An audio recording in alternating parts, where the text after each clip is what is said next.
Welcome to Bill Making Stuff, episode 11. My workshop's out of action, so we're going pretty basic today.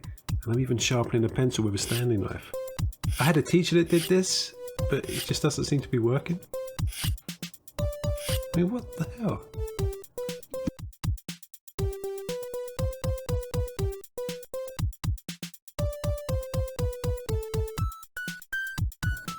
So today we're going to do a bit of drawing, which will eventually end up as a lino print. And if you don't know what a lino print is, watch this video, that's the whole point.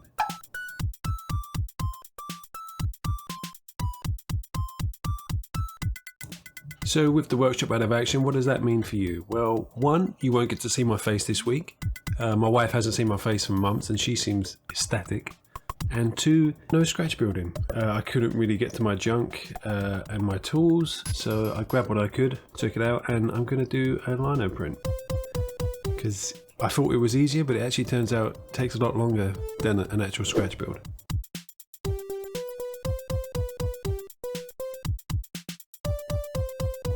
So I know what you're thinking, and I know what you're screaming at the screen right now. Bill, you're doing time lapses again. What's happened to you, mate? You've changed. Maybe I have, but I'm pretty good at editing, and I couldn't think of one way of showing hours and hours of drawing in an interesting way, other than a time lapse. So forgive me. So as you can probably tell, this is a really badly drawn sketch of what I'm going to make a print of. And can you make out what the thing is? What is this little guy? Hello, buddy. How you doing? Come here. I said, come here. Come here. Yeah, I was racking my brain what to draw, and it was either a robot, a piece of rusty metal, or this thing.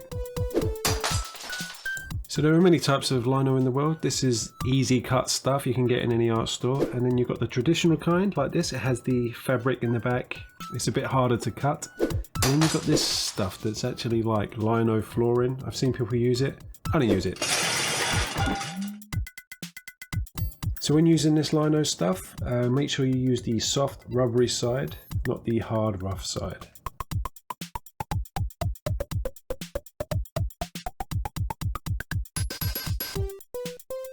So take a permanent marker and start drawing your design on the lino.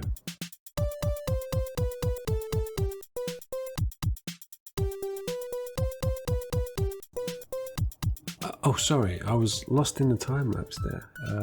Yeah, a narration, do this, a tip, and then just don't do that, and then do this, and then narration.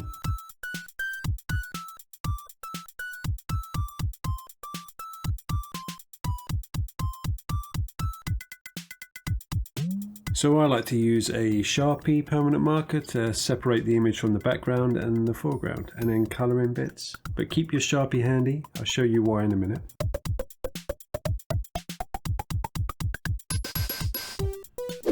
So talking of Sharpies, this is a lino cutting tool. At the end of that blade there is a V-shaped blade that is like a little sharp spoon that you'd use to feed a spider you didn't like.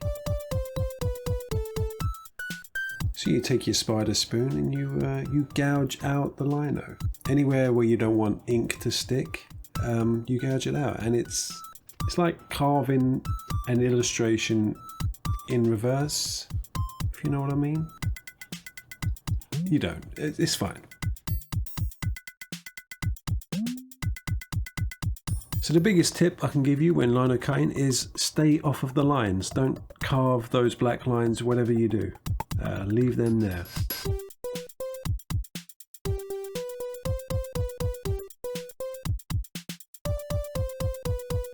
One of the main problems with lino printing is not being able to see where you've carved. I mean, you can normally position a light in a certain way that it casts a shadow, but on camera you can't see that.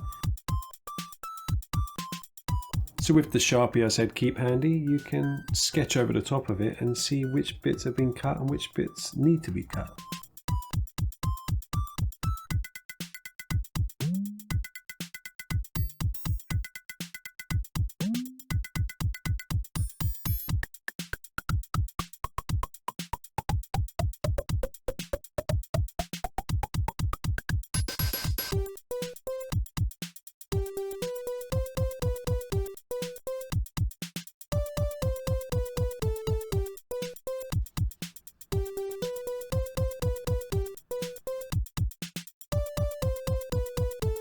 To see if you've cut deep enough, stick a light behind there and you should be able to see through. Just like that.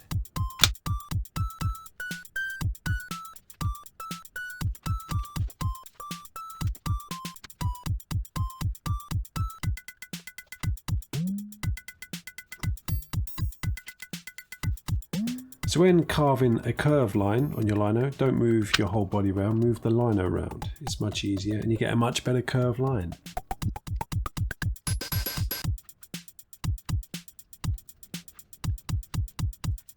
Usually my narration is a lot more redundant than this, you know, stupid comments about nonsense. But I have a lot of tips on lino cutting, so I didn't really want to surround the useful tips with redundant ones. Do you know what I mean? You know what I'm saying? This is kind of getting a bit redundant now, isn't it?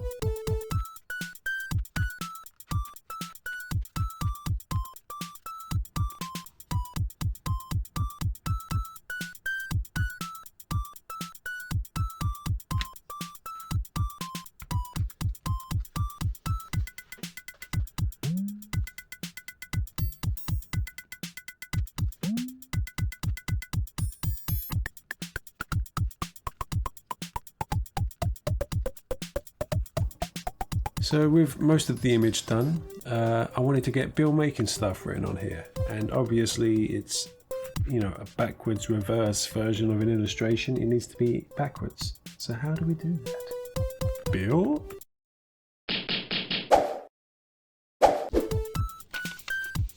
Now the way I do it is take a piece of paper and I write what I want to write normally. And you know what, don't use a 4H pencil though, because it's the lightest pencil going and this doesn't necessarily work that well with it. Use a dark pencil or even like a bit of charcoal and this works much better, but there is a print of bill making stuff there in reverse. You can't see it, but trust me, I can see it. It's there.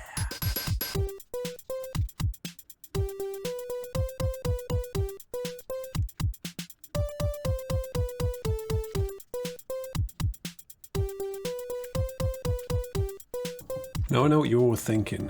Is 3 exclamation marks enough? No, it isn't, is it?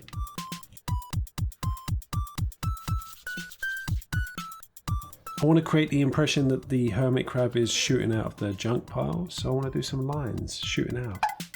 There we go.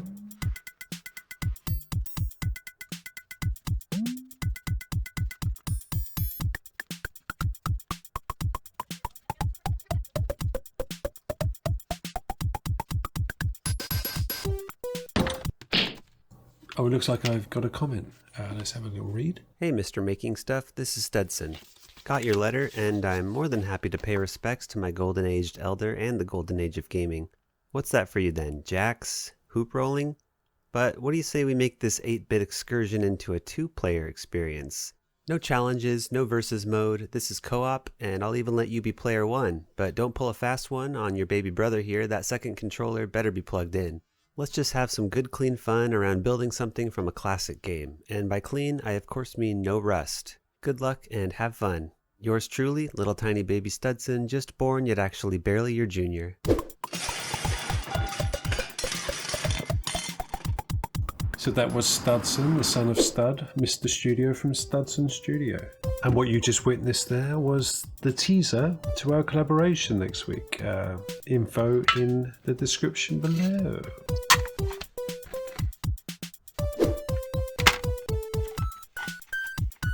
So it's time to print.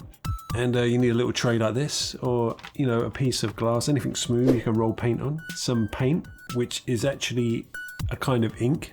You can't use acrylic paint for this. And some paper. Now it's always good to have a couple of these rollers handy. A clean one and a dirty one.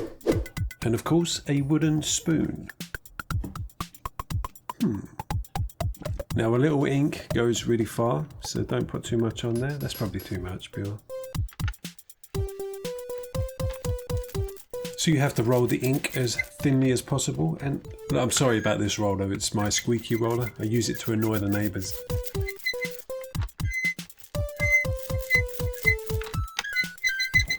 Keep it down in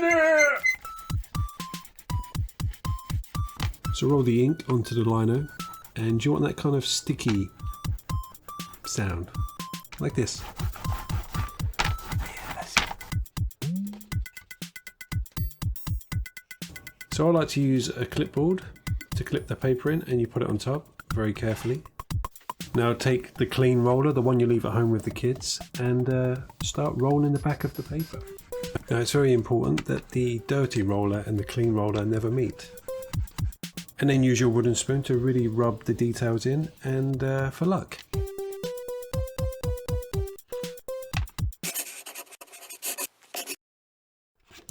So the past Bill, not the future Bill that's speaking now, was pretty nervous at this point.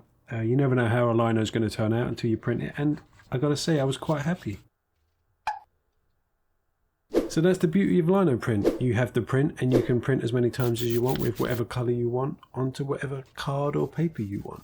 And then you can sell them in your Etsy store. If anyone's interested in buying one, please take a look. Shameless, I know, but it's better than just asking for money. And talking of asking for money, I want to say a big thank you to my patrons. They all get discounts being patrons, obviously, and here are the final prints. Let me know what you think. Let me know if this was interesting for you, if you'd like to see something like this again. Back to the old scratch building next week with the brilliant Studson Studio. Please check the description below, and I'll see you then, surrounded by junk. Bye!